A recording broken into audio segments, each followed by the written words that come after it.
What's up guys, and welcome back to another Pokemon Omega Ruby and Alpha Sapphire leak video. I guess it's a leak video still. The games are now officially out in Australia, New Zealand and Japan, so I guess it's not really leaks anymore, me actually reporting on the game, but we'll do it slowly. Obviously it's not quite out in America yet, and the UK and Europe still has to wait a week, so I'll try and prevent spoilers in thumbnail and video, except the name and description, etc. as much as possible.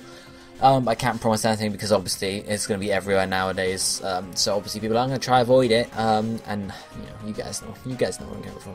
Anyway, so leak video, let's get on with it. First up, we have some more information about starters. Now in the last leak video covering this Instagram poster, same guy we're covering here, he had a screenshot of the Johto starters. And there was a bag on the floor, and they were picked from the bag. And apparently, I heard from someone that apparently Professor Birch gets into trouble again somehow. I don't know. But apparently, you get the Johto starters after completing the Delta episode. So I guess you complete that Delta episode, get returned to your home possibly, and then Professor Birch just outside in Little Return again, getting ambushed by Pokemon, which is Professor Birch in general. And he's going to give you a Johto starter then. Then we have a screenshot here that shows the Nova starter Pokemon are going to be available in Omega Ruby and Alpha Sapphire, and this happens after you beat the Elite Four after doing the Delta episode. And you can see again the bag is on the floor, so I guess Professor Birch gets ambushed once again somehow. Who the hell knows what's going on with that guy, to be honest.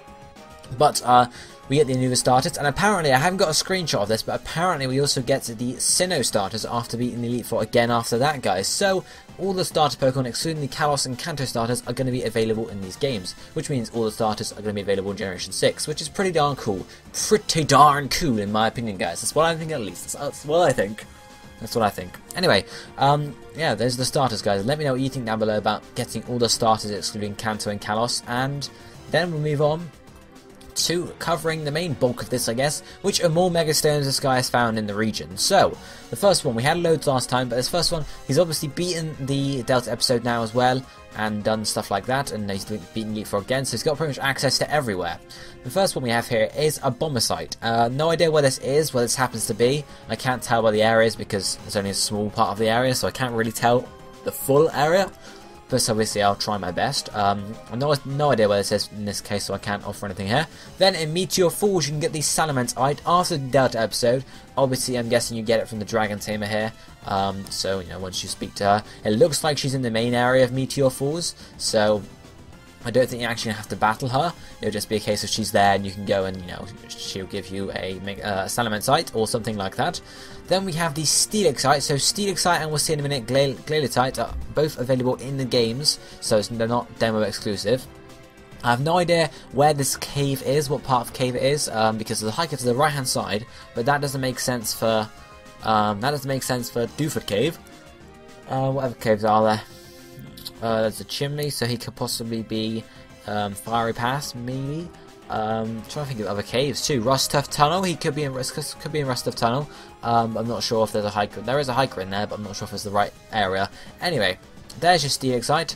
Then after that we have the Gengarite, which is available in the Battle Resort. You can see in this house here we have an old man and a loads of Pokeballs on the floor. No idea what the Pokeballs are about, whether there's actually anything in them at all. But you can see behind this old person there's a sparkly bit where this Gengarite is found. So that's in the Battle Resort / Battle Frontier. Then after that, next one is the Ordinite, which is given to you by Looker, who has lost his memory, as you would know if you watched the last video. So possibly he just he's holding the Ordinite as he wakes up or whatever, and he gives it to you. So it's like maybe you can make use of this and gives you the Ordinite, which is pretty cool. Then after that we have the Glaletite. I have no idea where this is. I'm assuming it's in Shoal Cave, since it seems to be the only icy area in the game. So I'm assuming it's gonna be Shoal Cave, guys. I really don't know though. I'm assuming so because of the ice. Then we have the Beedrite, which is found in the abandoned ship. As you can see, there's loads of extra items there. I'm not sure if they're actual items or whether some are a Pokemon and such, but I don't know. This is inside the abandoned ship. They call it the broken ship, but I'm assuming it's the abandoned ship at least. Then after that we have the Ampharosite, which is in this area here. I think this is going to be Slateport Shipyard. I can't tell because we can't see the map and we can't see anything else. But looking by the design, I'm guessing Slateport Shipyard or Slateport Docks or Lily Cove Docks, possibly one of those. After that, we have the Charizardite X. This is an Alpha Sapphire, so you find Charizardite X as Alpha Sapphire. I'm guessing Charizardite Y in Omega Ruby, so those are the differences there. So it's obviously flipped, because you get Mutanite Y in Alpha Sapphire, I do believe, if I check his screenshot once more. Yep, Muselite Y in Alpha Sapphire, Charizard X in Alpha Sapphire, and obviously flip for the other games. No idea where this cave is again. It possibly could be. I really don't know, guys. I really don't. I don't know. I don't know for that one. Then we have the Slowbro, which you get from apparently this old man in Shoal Cave after you've made your first Shell Bell. It says get after first Shell Bell made. So I guess once you make your first Shell Bell, he's like, you know, you seem like a competent trainer. Here's a thing I found. And it's in the cave at some point. So if you make a Shell Bell, you get a Slowbro.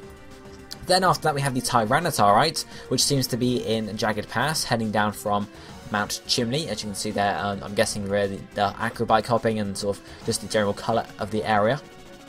Then we have the Houndoomount, which is found in Lava Ridge City, next to the sort of the sandy areas, the sand bathing areas.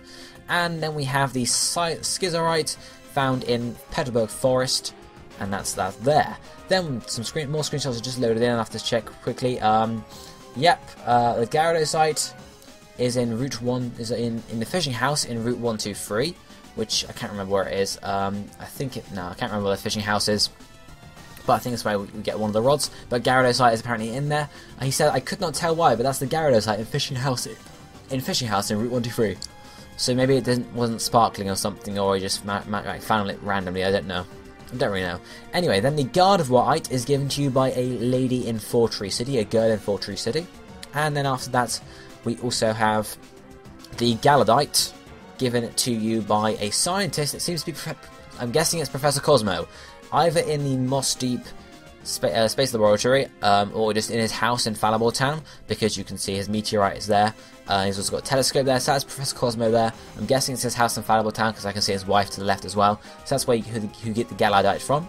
Galadite. And then finally, or the last one so far, is the Lopunnyite, which is given to you by someone in Morville City. It seems to be a guy wearing some shades, you know, businessman. I'm guessing it's Morville City because of the design of the area. But those are all the ones he's found so far. 4 of those just coming in as well after I refresh the page. But those are all of them so far. Apparently, in terms of when you can get them, I'm pretty sure you can't get them all before the Elite Four. But apparently, after you do the Delta episode, it doesn't matter what time of day it is, you can find all the Mega Stones wherever they are. So I'm guessing, you know, some of them are going to be hidden for the Elite Four. For example, the Sizerite in Petalburg Forest. I'm guessing you can't get that the first time you go, and I'm guessing that's going to happen, guys, because that would be a bit crazy. If you can, okay then, fair enough, but that would mean there's like a Mega Stone at every single area, so you could get loads as you go through the game. Whereas, I would just prefer it if it was like, you know, you have one or two before, not one or two, but a few before the Pokemon League, a few after, and then, you know, a few you have to do some extra stuff for. No idea if we actually have to do some extra stuff to get some of these Mega Stones, like the Galadite from Professor Cosmo, like if you have to help him out with something, do a little mini quest, or whether it's just after you've done the Delta episode and the Elite Four, however many times you can go and get it. Who knows, guys?